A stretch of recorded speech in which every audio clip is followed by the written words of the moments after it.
Hello again, pretty girls. Happy April. We are going to put together project number 4 today. This really adorable card with this cute little envelope. I love, love, love this pattern. I have used it before. Again, we have our sweet little birdie and those embossed flower images as well. So I think you're going to enjoy this one. We're just going to go ahead and get started. Now, if you guys are joining me to learn more about how to paint with your stamp pads, or if you are joining this video with the desire to have the assembly process because you earned one of the pre-cut kits this month for free when you placed your order, then you're most likely going to want to go back onto the YouTube channel and start with the April Stamp of the Month kit that is featuring project number 1 and project number 2. So as the videos have gone along, I've gotten just a little bit more abbreviated so that it's not as repetitious as completing every single step each time. So I encourage you guys, start there, and then that is some of these abbreviations that we do in this video and the next few videos will be a little bit more understandable for you. Okay, so just like the others, I have gone ahead and I have stamped my birdie and I've trimmed him out because it takes a little bit of time and I wanted to kind of keep the video a bit shorter. You're going to want to use one of the permanent inks from Close to My Heart. This is Intense Black. You can use Archival Black as well. I have my water brush and I don't have water in it. I explained that earlier in the month, but I just don't navigate a water brush super well. It's kind of like me and liquid adhesive. We're just not like the BFF, right? So I'm using it just like a regular paintbrush. We're going to start out when we color our birdie, and we're just going to do this part because we're going to get him set out of the way so he can be drying for a while. We've got, I have stamped it on the watercolor paper, and that does come in your envelope. So each of your card projects are all stuffed down here in your card base and your envelope that's included in the kit. So your consumable supplies, with the exception of your dots, are all included for you. You guys don't need to bother about buying any paper or cardstock or using a Cricut or anything like that. I've done all the hard work for you. You guys just sit back and enjoy your kit as a thank you from me, okay? So you've got your watercolor paper in there, and I did mount it on the espresso cardstock, just a little scrap piece, because it gives me the ability to turn it whenever I am coloring. Since this has very little border, it's just better to keep my fingers clean, and I have that ability to turn it. And then when we're done, we'll just twist it off here, and it'll all be fine. So we're going to do the same thing that we have done in all of the previous videos. We're smushing our ink pad. Okay, that is going to give us the ink color on the lid of the ink pad. So I love the design of the ink pads.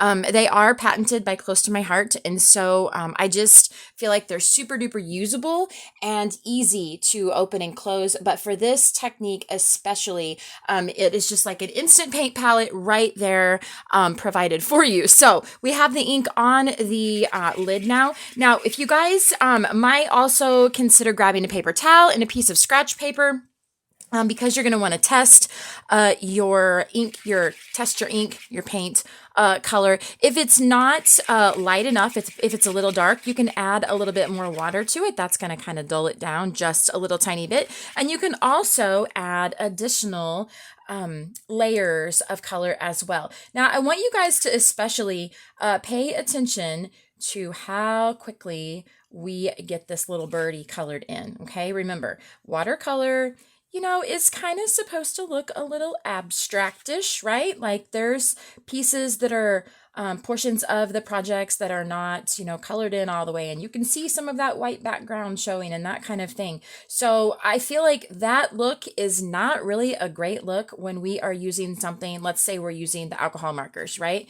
It's very noticeable when you're using alcohol markers if you don't color something in all the way, or at least it is to me. And I feel like using the watercolor, the stamp pads as watercolors, we really can embrace that watercolor effect.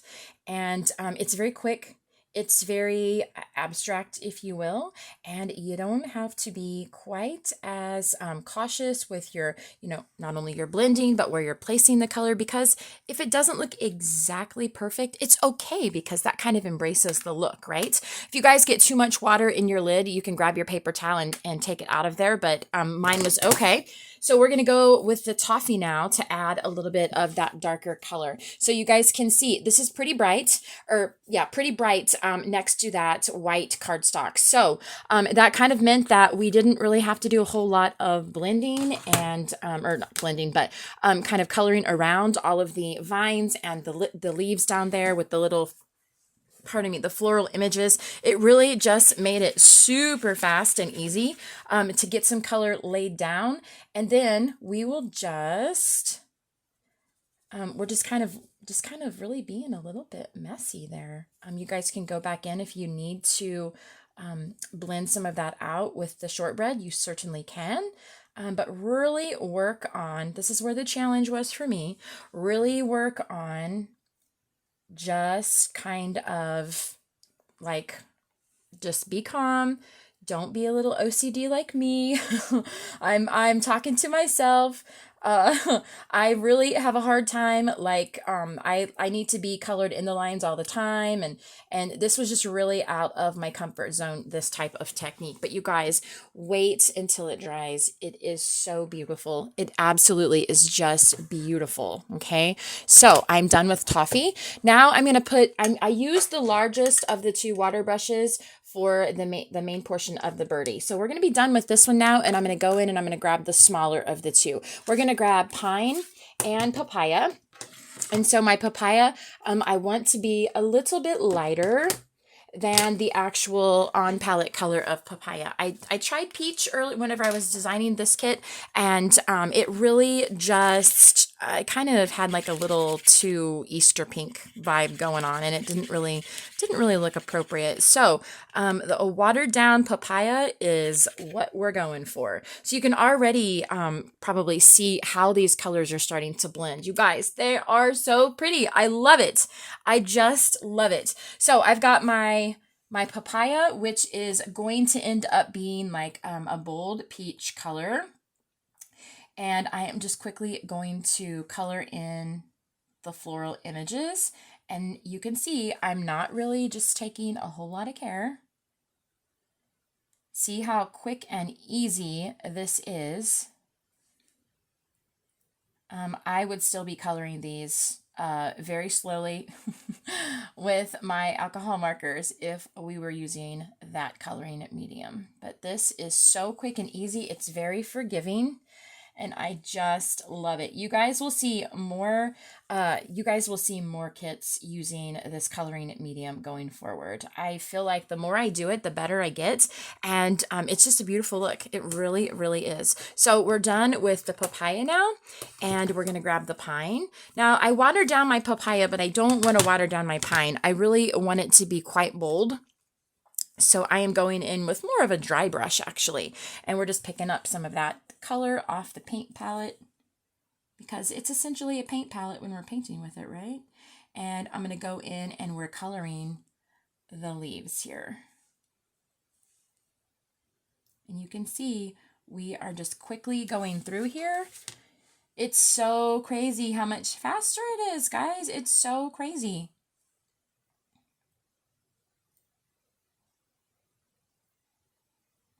I just hope that you guys enjoy this. Go, and if you're concerned about kind of brushing up on this technique and you don't want to ruin your kit, maybe you're putting this kit together, maybe you're working on some other projects, whatever it may be, go ahead and stamp some images on just some scrap cardstock and practice with your coloring if that might make you feel better. And I feel like you guys are going to be an expert in no time. Okay, that is way cool, you guys. I love it. And the longer that it'll take a little bit to dry, kind of those colors will blend together.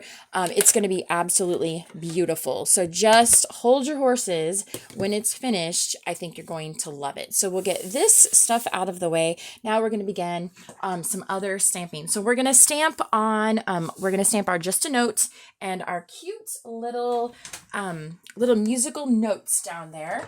And I am going to use a stamping platform. You guys have been seeing this in a lot of my videos. I love, love, love, love it.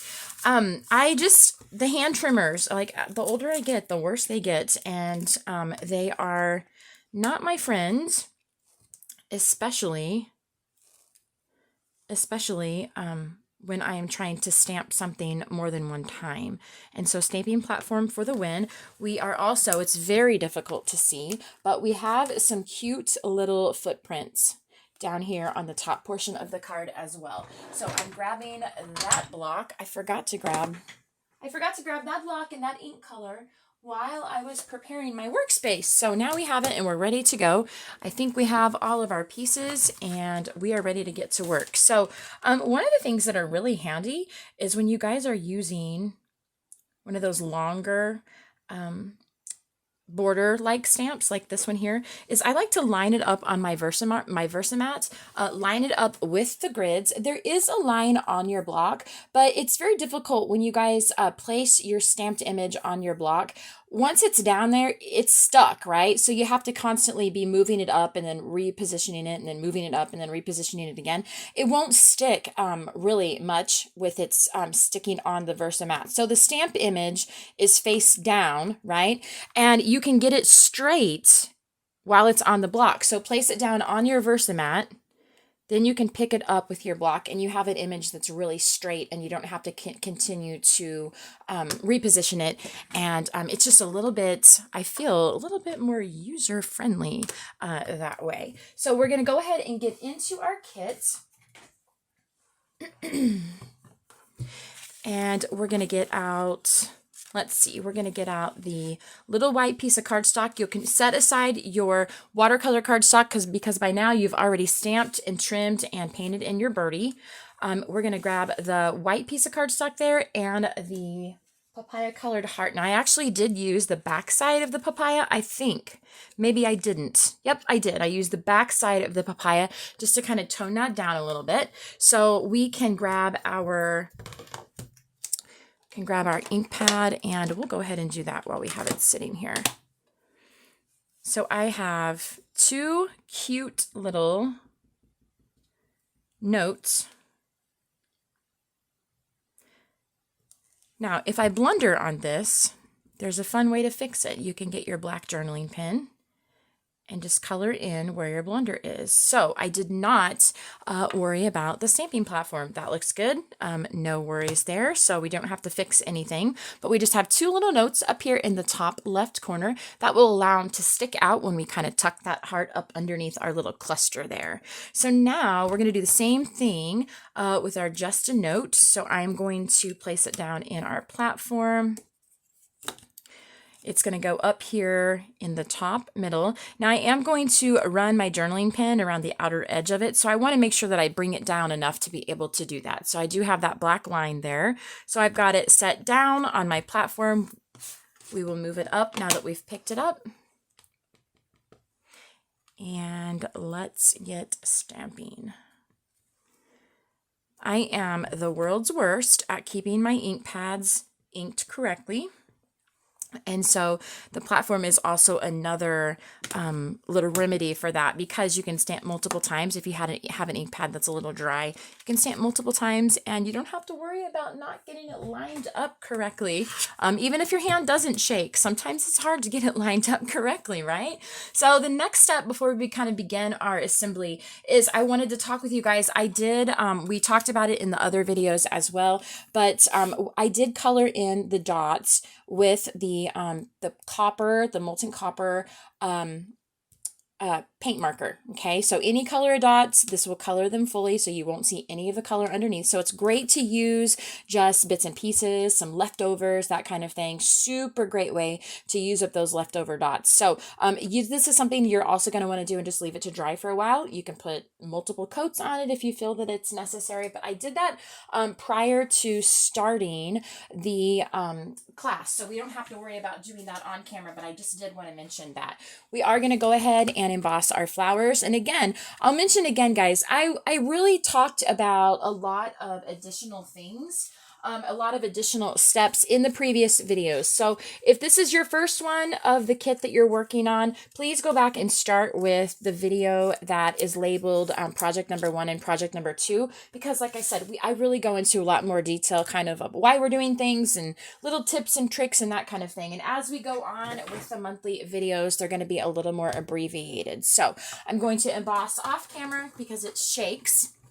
And you guys don't need to be seasick. You're not going to get much accomplished then.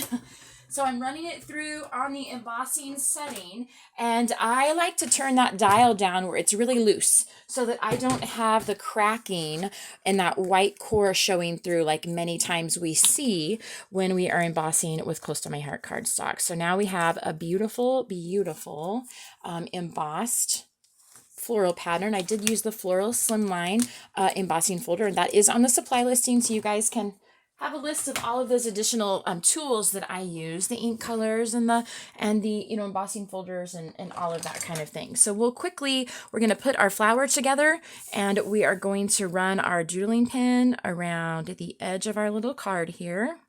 I'm going to skip that bottom portion because it's going to be tucked down inside this cute little envelope that we're going to put together here in a moment, and nobody will see it. So we're just not even going to worry about running around the outer edge there.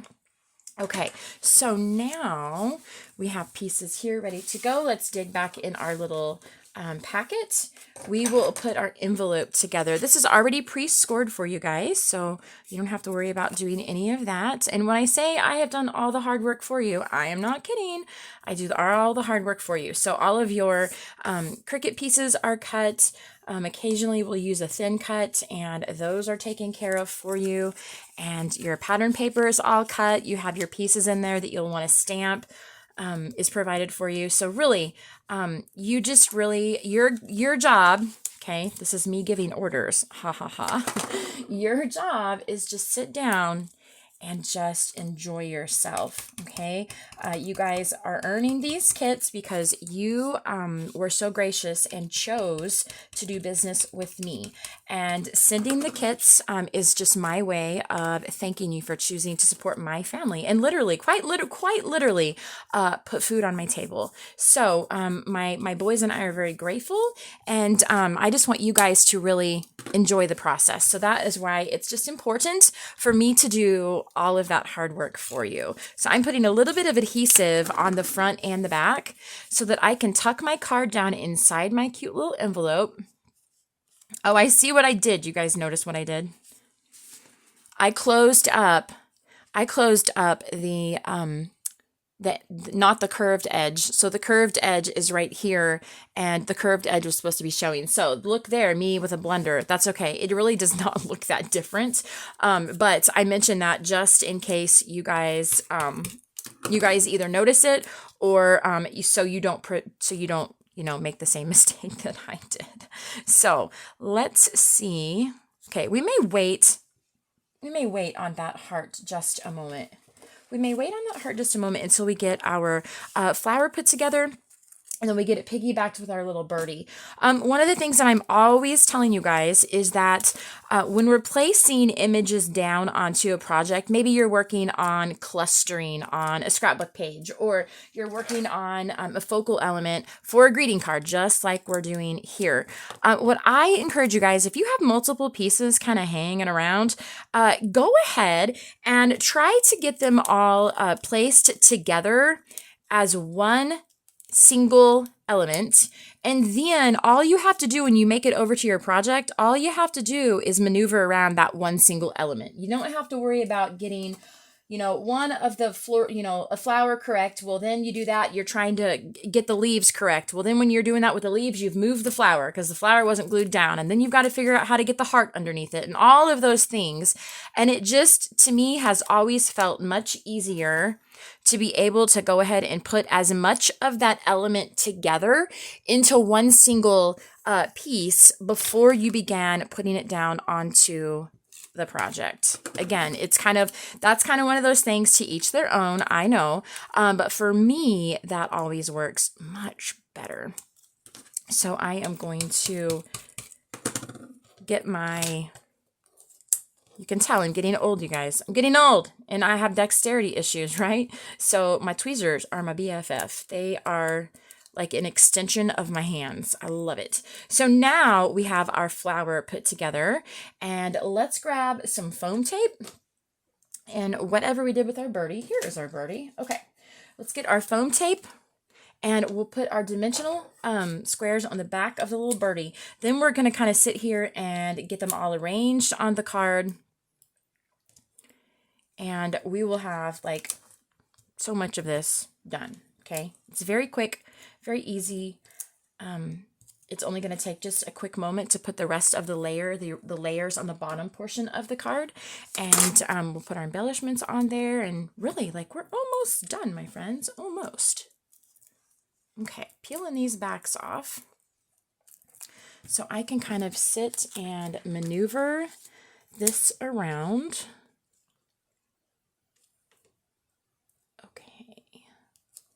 I think that will work. Put our little flower right there. Oh my gosh, perfect. Okay.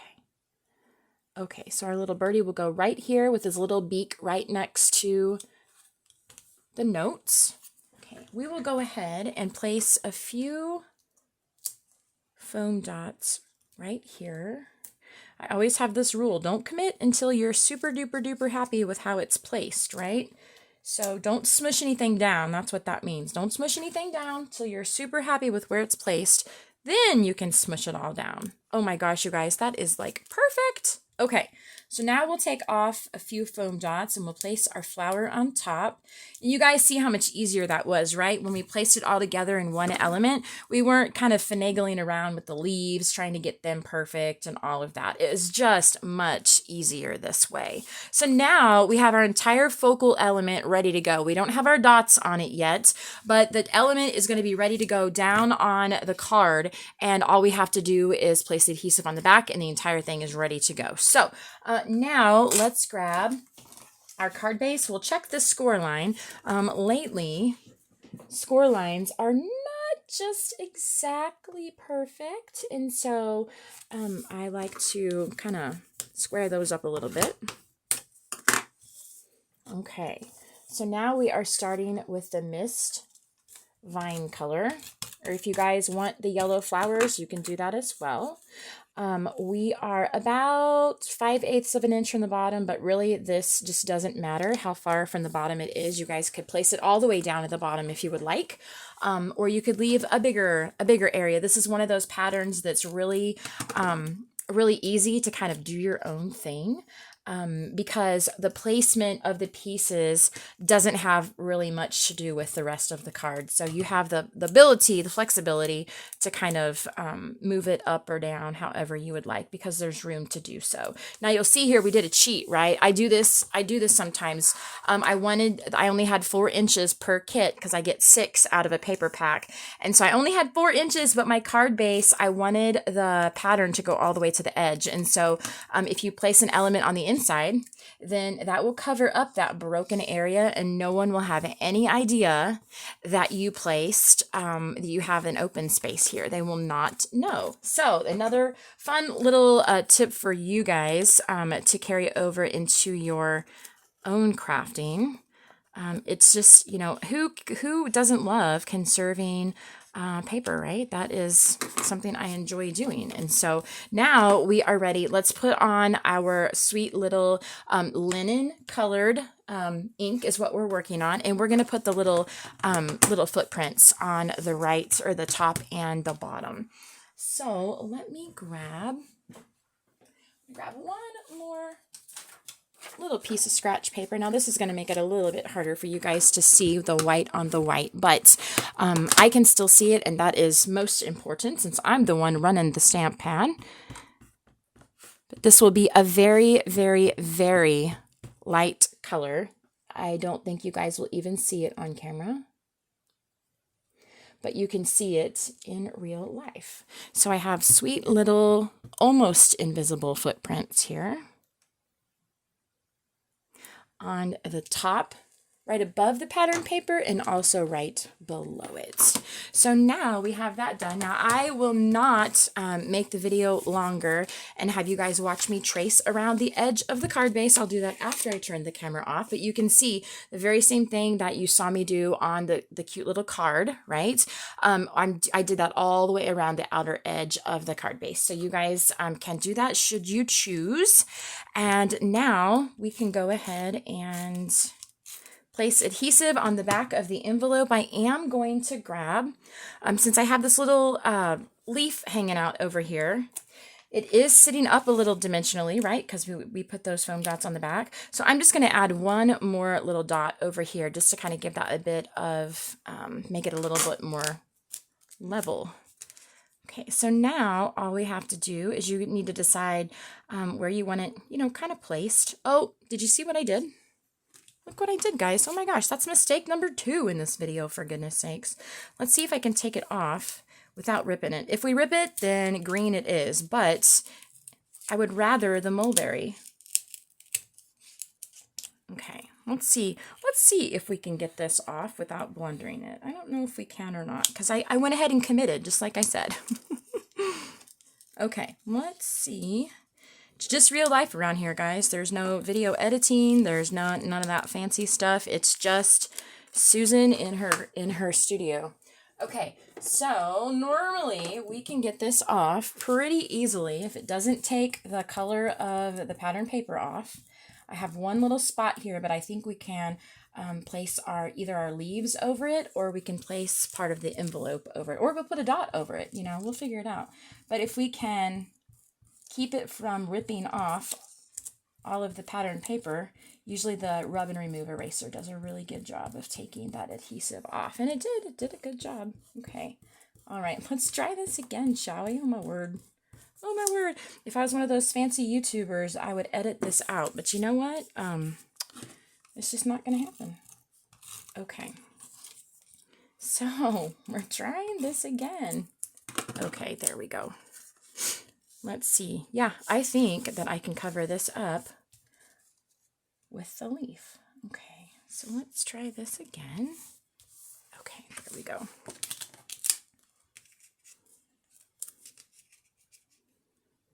Okay, maybe not the leaf. A little bit high. We'll cover it up with a dot. How about that? Oh, perfect. Okay. Perfection. All right, there we go. So let's grab a few of these little copper dots. And as I mentioned in previous videos, you can run them back and forth between your fingers, and that'll get that little tiny paint ring off the bottom if you have one of those. Sometimes I don't end up with one, and it's not a big deal. And then other times I do have one, and it kind of drives me crazy. So I want to get that off of there because it will transfer down onto the project, and I just didn't really want to see that. So, okay, I'm going to put that there, and that is going to cover my little blunder up perfectly. No one is even going to know that we made that blunder. Okay, we're going to do that, and then I'm going to put one more little one up here on the top. That'll kind of bring that together. Okay, I am going to put one more up here in the middle of my flower. So we'll grab one more big one. And you guys, we are practically done.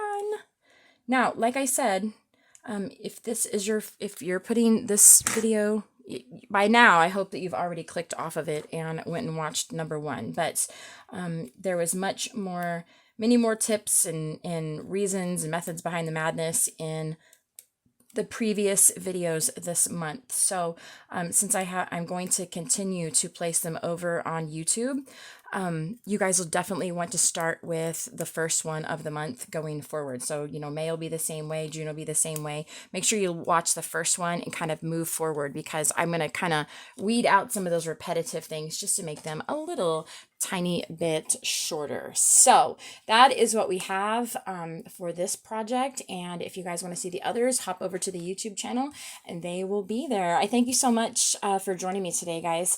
Remember, you can get the entire 6 project pre-cut kit with a $75 stamp of the month order during the month of April over on my shopping website. So if you guys have questions, feel welcome to leave a comment below, and I will be so happy to assist. Thanks for watching, and I hope you guys have a wonderful day.